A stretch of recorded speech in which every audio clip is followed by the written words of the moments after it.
Federal começou hoje o julgamento da denúncia contra o ex-presidente Jair Bolsonaro e mais 7 pessoas. O dia amanheceu com a segurança reforçada no Supremo Tribunal Federal. O ex-presidente Jair Bolsonaro foi o único denunciado a acompanhar pessoalmente o julgamento. Sentou na primeira fila e às 9h46, o presidente da primeira turma, ministro Cristiano Zanin, abriu a sessão. Em pouco menos de meia hora, o ministro Alexandre de Moraes leu o relatório da denúncia contra o núcleo crucial da organização criminosa que atuou, de acordo com a PGR, de forma lesiva contra a ordem democrática.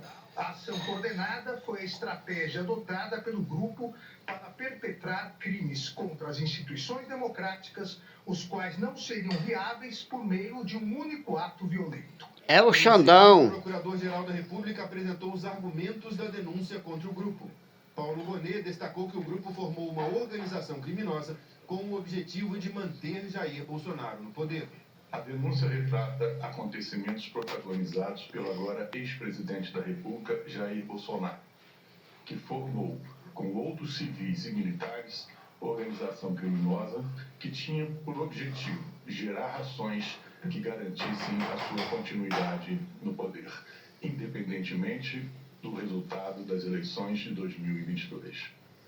A organização tinha por líderes o próprio presidente da República e o seu candidato a vice-presidente, o general Braga Neto. O PGR listou em detalhes e em ordem cronológica todos os acontecimentos que culminaram no dia 8 de janeiro de 2023. Entre eles, os ataques de Bolsonaro às urnas, a reunião ministerial de 2022, quando se falou sobre o uso da força, os acampamentos em frente aos quartéis e operações da Polícia Rodoviária Federal no segundo turno da eleição para dificultar o acesso de eleitores de Lula às urnas. Bonet também lembrou o plano chamado de Punhal Verde e Amarelo. As investigações revelaram a aterradora operação de execução do golpe, em que se admitia até mesmo a morte do presidente da República e do vice-presidente da República eleitos, bem como de ministro do Supremo Tribunal. O plano se desdobrou em minuciosas, requintadas e perniciosas etapas. Tinha no Supremo Tribunal Federal o alvo a ser neutralizado. Depois foi a vez dos advogados de defesa falarem, um de cada vez, seguindo a ordem alfabética dos denunciados. Com exceção do advogado do delator, tenente-coronel Mauro Cid, todos negaram a participação dos clientes nos crimes apontados pela Procuradoria-Geral da República e disseram que não há provas suficientes para sustentar a acusação. A maioria afirmou que a delação de Mauro Cid não tem validade e que não teve acesso à íntegra das provas reunidas no processo. O primeiro foi o do ex-diretor-geral da ABIN e atual deputado federal Alexandre Ramagem, do PL.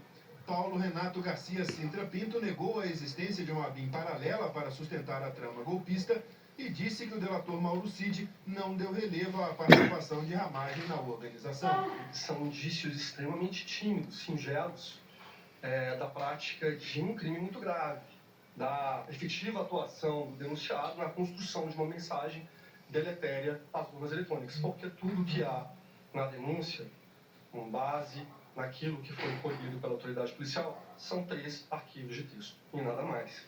Depois falou o advogado do almirante Almir Garnier Santos, ex-comandante da Marinha. Demóstenes Torres afirmou que a denúncia não aponta de que forma o almirante teria contribuído para os ataques golpistas de janeiro. Apontou que seriam contradições da PGR ao responsabilizar o cliente e deixar de fora os ex-comandantes do Exército e da Aeronáutica ao dizer que os 3 estiveram juntos em reuniões e pediu a rejeição da denúncia. Precisa ter um mínimo de lastro probatório. Um mínimo. Um fato típico, ele é composto, na teoria mais simples, que é ensinada em todas as faculdades, por uma conduta e um resultado, ainda que seja uma tentativa. Mas tem que ter um nexo causal, tem que ter uma ligação, e não há nenhuma ligação, não só nesses crimes, mas nos demais também. Da defesa, Paulo Sérgio Nogueira, chamou de ilação o trecho da denúncia que trata da reunião do general com os então comandantes das forças no dia 14 de dezembro de 2022, em que, segundo a acusação, Paulo Nogueira pressionou os militares a aderir ao golpe. Como é que ele integrava uma organização criminosa que buscava dar golpe de Estado, abolir violentamente o Estado Democrático de Direito? Como que ele fazia parte Dino. Dessa organização criminosa se ele assessorava o presidente a não fazer nada. Se ele era totalmente contra golpe de Estado. Se ele temia que uma doideira fosse assinada. O último advogado a falar foi o de Braga Neto, candidato a vice na chapa de Bolsonaro. A outro bandido. Ele está preso desde 14 das chamadas preliminares com o pedido de afastamento dele e dos ministros Flávio Dino e Cristiano Zanin. O relator ressaltou que o próprio plenário do Supremo já havia rejeitado a posição das defesas, que consideraram os 3 parciais. Os outros 4 ministros seguiram esse entendimento. Os juízes são imparciais e, a menos que se comprove algum comportamento contrário, que não se tem neste caso, não há por que afastar em nome de uma possível desconfiança de alguém. O ministro, desde o início, comportou-se exatamente no sentido que é dever de todo juiz, em qualquer lugar do mundo, atuar com imparcialidade para a garantia dos direitos das partes, assim tem sido feito. Antes de seguir o voto sobre as outras preliminares, Alexandre de Moraes rebateu afirmações de que o STF teria aplicado penas muito pesadas a idosos que participaram do 8 de janeiro. Moraes apresentou um levantamento das condenações e disse que dos quase 500 condenados até agora, só aproximadamente 50 foram de pessoas com mais de 60 anos. Se criou uma narrativa, assim como a Terra seria plana, o Supremo Tribunal Federal estaria condenando, abre aspas, velhinhas com a Bíblia na mão, fecha aspas, que estariam passeando num domingo ensolarado pelo Supremo Tribunal Federal, pelo Congresso Nacional e pelo Palácio do Planalto. Nada mais mentiroso do que isso, seja porque ninguém lá estava passeando, e as imagens demonstram isso, seja pelas condenações que eu peço para colocar para facilitar. Em seguida, Moraes votou para rejeitar os questionamentos de que o STF não é o tribunal adequado para julgar os casos, porque os acusados perderam o foro privilegiado. E também para que a denúncia fosse ao plenário com todos os ministros.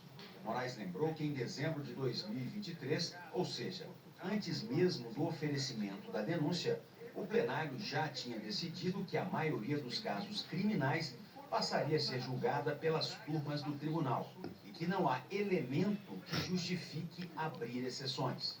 Já foram oferecidas denúncias, recebidas, processadas aqui na primeira turma, 168 ações ligadas ao dia 8, ou seja, o tratamento é igualitário a todos os acusados, a todos os denunciados. Não se justifica nenhum tratamento diferenciado em relação a esse ou aquele acusado, a esse ou aquele denunciado.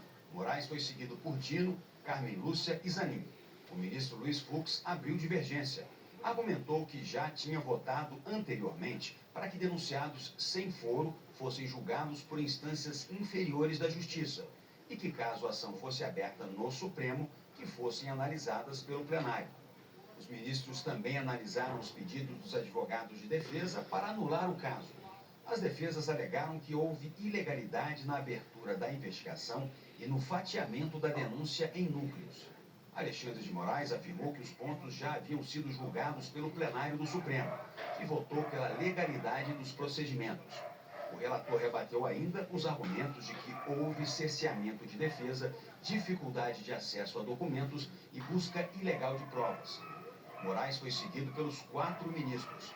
Flávio Dino lembrou que, neste momento, o julgamento é somente sobre a aceitação ou não da denúncia e que, progressivamente, as defesas vão ter acesso ao conjunto de elementos probatórios. A defesa deve, com plena paridade de armas, ter acesso cada vez maior, progressivamente, ao conjunto de elementos. Nesse instante, nós estamos, sim, analisando fragmentos de realidade que marcam a proposta do Ministério Público. A resposta que o Poder Judiciário dá é: esses fragmentos, ou como disse um ilustre advogado que aqui está, esses melhores momentos possuem justa causa? São acompanhados das condições de aferição da justa causa, sim ou não? A 4ª preliminar foi um pedido da defesa de Jair Bolsonaro para que fosse assegurado o chamado juízo de garantias, um magistrado que fiscalizasse as investigações contra ele. Moraes votou contra, afirmando que o próprio Supremo já decidiu que o juiz de garantias não deve ser aplicado nos processos conduzidos pelo tribunal. O relator foi seguido pelos demais ministros da primeira turma. Os advogados de defesa também pediram a anulação da delação premiada de Mauro Cid. Moraes negou a preliminar e destacou que o acordo de Cid cumpriu todas as exigências legais e que em nenhum momento houve coação para obrigá-lo a fazer alguma declaração. O relator foi seguido pelos outros 4 ministros. Os ministros Luiz Fux e Cristiano Zanin lembraram que a análise sobre a veracidade de uma delação só é feita depois do recebimento da denúncia e que a delação é somente o ponto de partida para a obtenção de provas. A delação ela tem eficácia quando se verifica se procedem aquelas afirmações em relação ao momento final do processo. Mas vejo com muita reserva 9 delações de um mesmo colaborador, cada hora acrescentando uma novidade. De sorte que, em se tratando desse momento, eu me reservo o direito de avaliar no momento próprio a legalidade, a eficácia dessas delações sucessivas. Mas acompanho no sentido que não é o momento de se decretar nulidade. Foi dito que o colaborador teria mentido. Essa é uma possibilidade real, mas que terá que ser verificada se houver o recebimento de denúncia no curso da instrução. O colaborador vai ser ouvido em juízo, vai poder ser questionado pelas defesas, se houver a instauração da ação penal, e aí é que será o momento oportuno de se aferir a credibilidade ou não daquilo que foi dito e mais, a eficiência ou não dessa colaboração, inclusive para o deferimento dos benefícios previstos em lei. Depois do julgamento das preliminares,